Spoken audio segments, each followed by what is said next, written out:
So let's talk about financial wellness. It's one of the subjects that I'm so passionate about. I think if you have followed the conversations that I've done for the longest, I want people to be financially well. So they say there are about 5 pillars of financial wellness if you read. And one of the pillars, I'm not going to talk about the other ones, but one of the pillars is on risk management. Every day when you wake up, there is risk. And life is all about risk. But people who make it financially, these are people who have been able to manage risk. How do you mitigate risk? And this is a conversation that I want us to have. And in the next series of programs, we want to be helping each other in terms of how can we best protect ourselves financially and how can we make better financial decisions. So today, I've invited a very good friend of mine to talk all things about risk. And I was asking him how long he's been around in this game. 1995, I joined Southampton Life Insurance. That's a lot. You don't want to know what I was doing in 1995, but I was in primary school. So welcome to this conversation. You know, we've interacted a lot of times, and I'm very positive that this conversation is going to help a lot of people in terms of just generally getting to appreciate why it is important to manage risk, and also what are the important steps for someone to actually take. But I want us to talk about something that is very, very interesting called life assurance or life insurance. I think that's one of the things that is quite topical. But I want us to tell us, what is life insurance? And is there a difference between life insurance and life assurance? Well, I've seen some of those words being used in town. I would say that the words are synonymous. Okay. It depends on how you want to use them. But life insurance is basically a contract between two people. Okay. There is an insurer. Yep. And then there is an assured. The insured takes a policy with the insurer. Okay. And is given a promise that on the occasion of a certain event, yep, the insurer will pay a certain amount of money to ameliorate that loss. Yeah. So there is life insurance. Okay. That life insurance is based on the life of the person being insured. All right. And some people will say, will that person benefit from the life insurance? Yep. That person will not benefit from the life insurance. Okay. But dependents and beneficiaries can actually benefit from the life insurance. So it is based on your life. All right. On your death, there is a payment that then goes to the beneficiary. Okay. That's why it is called life insurance. Yeah. I might even go on and explain some of the other types of insurance. Yeah. We should besides life insurance. You've got motor vehicle insurance. We all know that. You can't travel on our roads without a motor vehicle. Yesterday I was passing through a toll gate, and the toll gate guy actually reminded me that your insurance is expired. And I said, okay, I'll take care of it on Monday. And then there is a funeral. We all die. One of the most popular ones, I think. Yes, currently that's one of the most popular ones. We all die, and we need to make sure we prepare ourselves for our death. Yeah, true. And it's always good to make sure that you've got a decent burial. So true. And decent burial requires that you transport people to the rural home. Yeah, true. Most of us get buried, or even to the cemeteries where we go. There's a coffin, a decent coffin, and there's food for the mourners and things like that. So, we need to set aside some money for that. You need to actually be proactive. Yes. Then there is medical insurance. Yeah. We all need that medical insurance. At any age, people get sick, and you need to be taken care of. Most importantly, people above the ages of 50. Yep. That's the time when a lot of these diseases like diabetes start manifesting. And you need to make sure that there is enough set aside to take care of that. Then retirement is also considered insurance. Because it's coming. It doesn't matter who you are. at some stage you are not able to work. Yeah, absolutely. And you need to obviously set aside some money so that when you get that old, you've got some money to be able to take care of your retirement. I agree. So those are the basic retirement, the basic insurance needs that we need to take care of in each and every family. No, very interesting, because you mentioned motor vehicle, and you hear someone is driving a very expensive vehicle and they're driving on third-party insurance. In the moment that vehicle is involved in an accident, you find them going back to their default. That's a disaster. Yeah, so I was having a conversation with some people. They were saying, back then, Anzarungwaiti, Nasmonda accident, Mangwana. I didn't marry. But what's actually happening is someone took out comprehensive cover. And when they took comprehensive cover, if something happens, the claim is actually on it. Yeah. So what would you say in terms of the culture of insurance? Well, I think that's one of the things that we need to emphasize.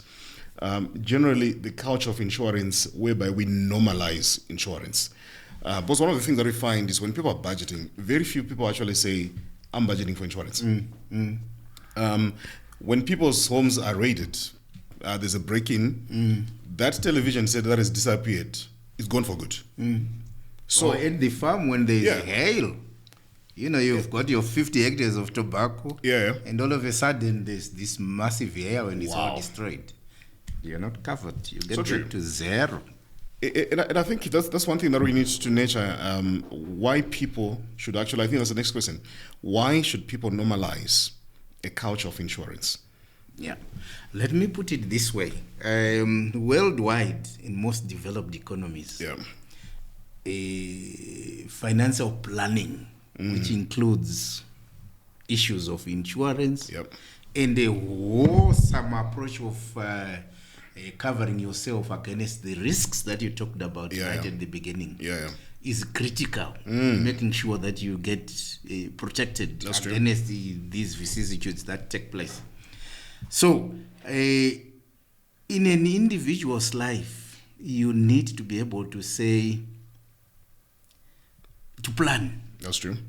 And plan for yourself currently, 10 years down the road, 20 years down the road, or even 50, 60 years down the road. Yeah, that's true. How do you do that? You need to be able to take care of your insurance needs at the moment. Very important. Right? So you require your life insurance. Yep. In the event that something happens and you are not there to take care of your beloved ones, the insurance kicks in. That's true. And takes care of those people so that they can be able to sustain themselves. That's true. Funeral, you need to take care of your burial. That's true. Retirement, we all retire, you need to take care of that. So that was some planning process. It has to be normalized for ourselves. That's we true. just don't need to wake up today and we've got no plan in future for things that will happen to us in the future. You just hope that you'll be okay. No. That's what many people do. We can't do that. And I like what you're saying, because I teach that many of the things we call emergencies, they are not emergencies. It's simply a manifestation of lack of planning. For example, you know very well that you're either going to die or someone who is in your circle who looks up to you is going to die. So it's something that you can proactively plan for. Secondly, if you're going to drive, there are two things that are going to happen. Number one, it's either someone is going to bump into you. Or you're going to bump into someone. To somebody else. And I don't know what happens, because majority of the times, if you've noticed, when such things occur, many people, they don't have the money. I don't even know what happens, because now you've bumped into someone's vehicle, you don't even have the money to replace. You've bumped into someone's car, and you don't have some fallback. Exactly. So I think that one of the benefits of insurance is to remove things called emergencies. You're going to fall sick. You're going to retire at one point in time. And when you die, and I think one of the things that you notice when people die, we don't think about estate duty, if you've noticed. So when someone dies, you've got a will, well done. But the master wants his stake. How do you plan for that? So you notice that one of the things is that beneficiaries sometimes are forced to actually sell properties in order take to care pay. of these exactly requirements. Yeah, so I think that's why one of the reasons people should actually be organized is to plan for life. So there's a point that you mentioned earlier on about financial planning. The question is, how can life insurance or insurance in general contribute towards financial security and peace of mind? Right. Once you sit down and you do the planning, okay, in our industry, in the insurance industry, we've got what are called financial advisors. Right. Those financial advisors are supposed to look at your financial needs. That's true. In total. Yep. And for them to be able to do that, they have to do what is called a needs analysis. In other words, they sit down with you and they say, okay, you are 20 years old. You just got married, or you're about to get married. Your financial needs are obviously different from a 40-year-old. Yeah, true. They're also different from a 55-year-old. Yep. So they have to advise you on the kind of risks that you're likely to face at age 20. True. Right? You're starting to make investments. These are supposed to take care of you 10 years, 15 years down the road. You're starting to contribute for retirement. That retirement will be due for you in our country at the age 60 or early retirement at age 55. You are starting to prepare for, in the event that you're about to get married, to prepare for the new people who are going to get into your life. That's true. They have to be protected. So you need some covers and things like that. So that's the whole sum that we need to look at as an individual if you're planning for yourselves. If you then do not have any single plan, then let's say at age 25, you have an accident. And you're not able to work. What happens to you? And that's a serious fix. You are in a serious fix. You become a liability to your parents. A serious burden, actually. Yes. And we want to be able to look after ourselves. I agree. Plan for our future. Get our programs in place. Sometimes you want to set up a business. And that business will require that you are covered. True. That's one. That business can also allow you to borrow against your insurance cover to finance certain requirements in your business. Sometimes you need, at that age, 20, 24, 25, you're probably looking for a property. That property requires insurance. That property requires that you maybe need to borrow in order to raise a deposit for the mortgage and things like that. So we require the needs that we have for insurance are vast. That's true. And that need doesn't disappear irrespective of what happens out there. True. The insurance need at an age of 25, at an age of 40, at an age of 55 is always there. And they evolve with time. That's true. A new baby is born into the family. The insurance need reappears. Because that baby has been taken care of. It has to be taken care of in terms of education. It has to be taken care of in terms of several other needs, like if they have an accident or if they die, you've got your funeral. At one time, they will be old enough to start working and they have to take care of themselves. At the age of 40, the needs also change. True. Maybe when you had one kid at age 25, you now have two. A new insurance needs, and there's a wife. At the age of 45, you now have two kids, and your needs also change. That's true.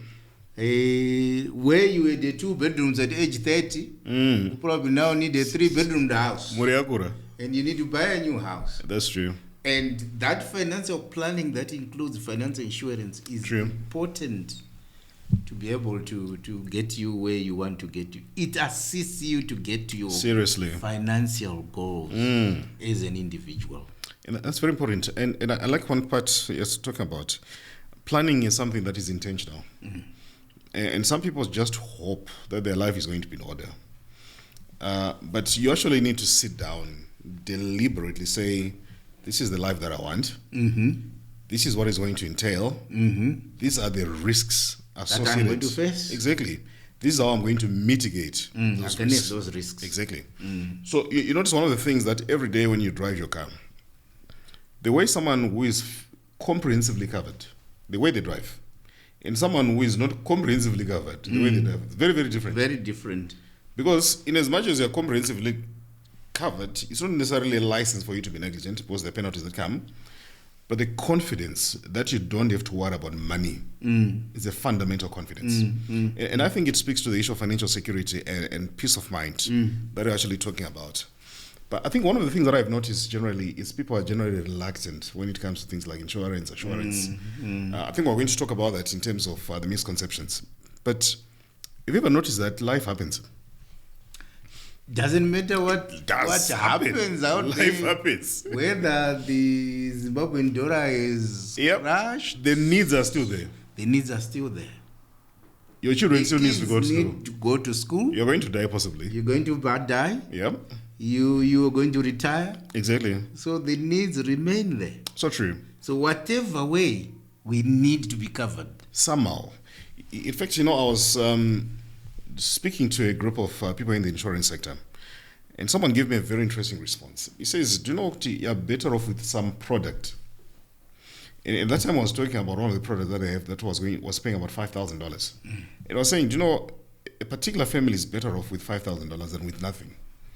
And that's when you realize that what we need to do is to shift in terms of mindset and to go to this culture. And why do I want to say culture? Is because the next thing we talk about insurance should be the next thing, such that you don't have to really struggle. So let's talk a bit about some of the misconceptions that people have about life insurance. I think that's one of the most topical issues. Yes, you've got some young guys, especially young guys, who will tell you that insurance is for the elderly. It's not for us. But let me tell you, if you start saving for retirement at age 20 and you retire at age 60, aren't you better off than somebody who will start saving at age 50? You're going to save for 40 years. Against somebody who's going to save for 10 years.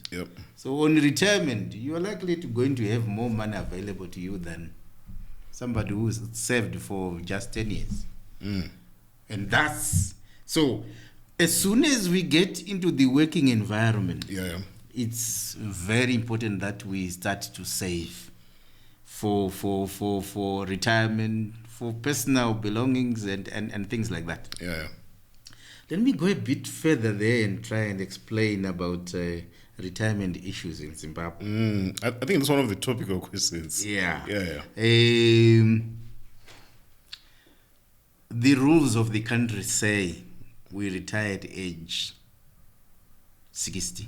I think recently government raised that for their own employees to age 65. And we retire, we've got early retirement at age 55. Maybe because we're sick, we want to go and rest, or we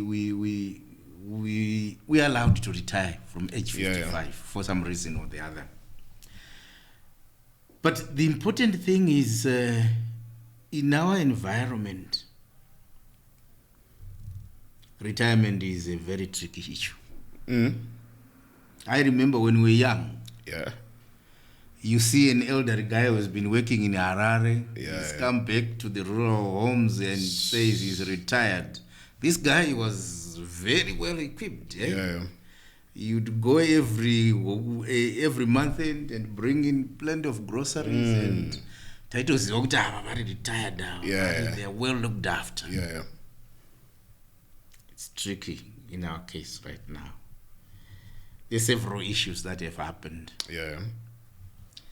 We had 2009 loss of value. We lost value in 2018. Lost value in 2023. Yeah. And I think the elephant in the room is the currency and how we've managed it as a nation. And that's one major issue that has dropped down our retirement plans and things like that. But let me look at elsewhere and just compare to our Zimbabwean situation. Retirement age is, the same or roughly. Yeah, globally. It's neither here nor there. It's 60 and so on. But in some countries, they even retire early. Why? Because the value of their savings in retirement are higher. Wow. There's a concept in retirement which we call replacement ratio. Yep. Replacement ratio is, for instance, if you are earning 1,000 every month in August, and then in September you are retired. Yep. And in September you earn $600. Yep. It means your replacement ratio is 60%. Right? That's what is generally recommended as a replacement ratio, as a decent replacement ratio. Yeah. If you go to Europe, that replacement ratio is 110 in some countries. Wow. 120 in other countries. So when I get to age 50, I ask my people there and say, listen, I want to retire. Why? Because where I was getting 1,000, I'll be getting it 1,200. So I've got an incentive to retire early. Yeah. I'm not sure we can talk about the Zimbabwean replacement ratio. Okay. It's a difficult one. Maybe 30, we don't know. Okay. But we're struggling. Yes. The point I'm trying to say is this calls upon both our industry, government, and to really look at how we can prop this retirement area. It's a fundamental issue, actually. So that we can improve the livelihoods of our people. It requires an open mind. So we can come up with ideas of how we can be able to improve this area. There's something called retirement poverty, and I think that's one of the things that we find right now. Yeah. I've been talking to many people, but you're nearing retirement, what's your game plan? Many people don't have. Like what you're saying, 2008, 2009, many people really were bent. But the question that I want to ask, what is the way forward? Because now we've got a fundamental product. Because like what you said, regardless of whether or not the Zim dollar crashes or the ZIG crashes, the need still remains. So as long as you're alive, you need food. As long as you're alive and you've got children who are going to school, they still need school fees. As long as you've got a house, you need to be able to pay your rates, you need to pay your bills, and these are needs that are still there. And elsewhere, like what we've discussed, this product is actually doing very well. So what do we do in the Zimbabwean context? Okay. I will focus on retirement first. Yep. And then insurance in general. Okay. In terms of retirement, like I've called upon our industry, I've called upon government, we really need to come up with a new plan. We need to put our heads together and see how we can be able to given the changes that the currencies are taking place in terms of the currency, and maybe we need to reduce the planning period. I don't know. But I've heard that from in Uganda, for instance, when you get to age 45, you can be able to withdraw some of your retirement investments. You don't have to wait. You don't have to wait until age 60. Before you can access your money. Before you can access your money. And then you use that money to maybe buy a house that will give you rental income on your retirement. Yep. Because they're not sure about the currency and the loss of values that come along with changes in currency. Yep. So we really need to come up with new strategies, new ways of thinking. our current environment in terms of retirement funding, we've got employment-based retirement schemes, right? Ones that are run by the likes of Old Mutual, First Mutual, ZB, Fidelity, and so on. And then we've got what we call retirement annuities. Individuals going out there to buy retirement annuities or savings. And those savings, once you buy that retirement saving, you can only redeem it at age 55 due to early retirement or age 60 on the normal retirement. But very little has been going in there because people are not sure whether that money will be there 10 years down the road.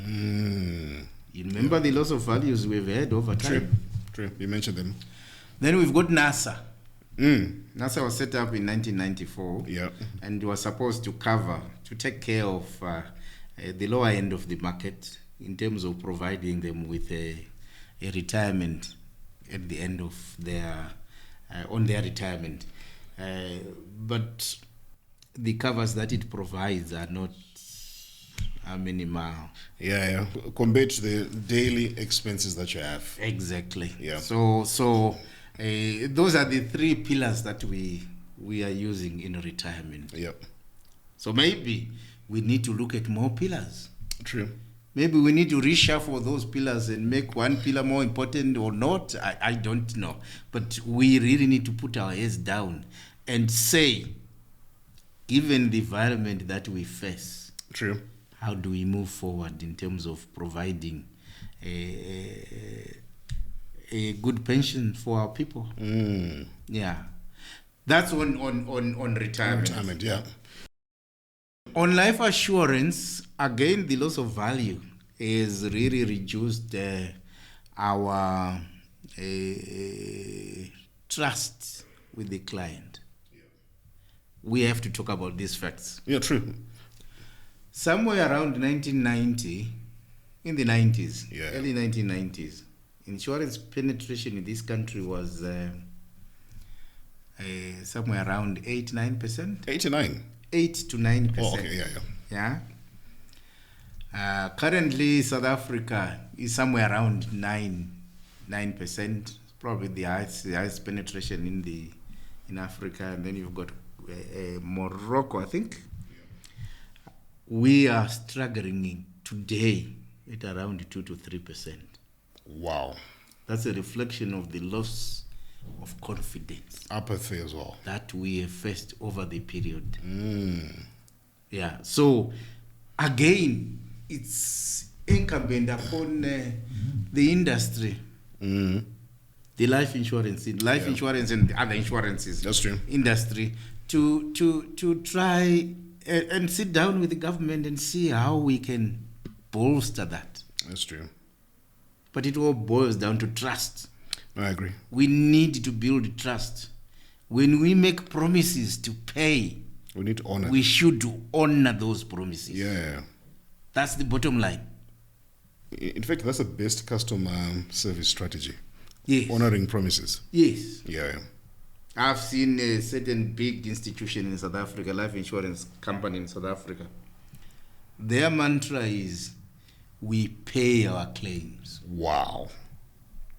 I remember you telling me a story about someone who was likely to get 6 million US. Yes. And they pay. Wow. So that's an important element that we really need to. But obviously, this loss of value has been. We need to revive that and come up with winning solutions for our pensioners. I agree.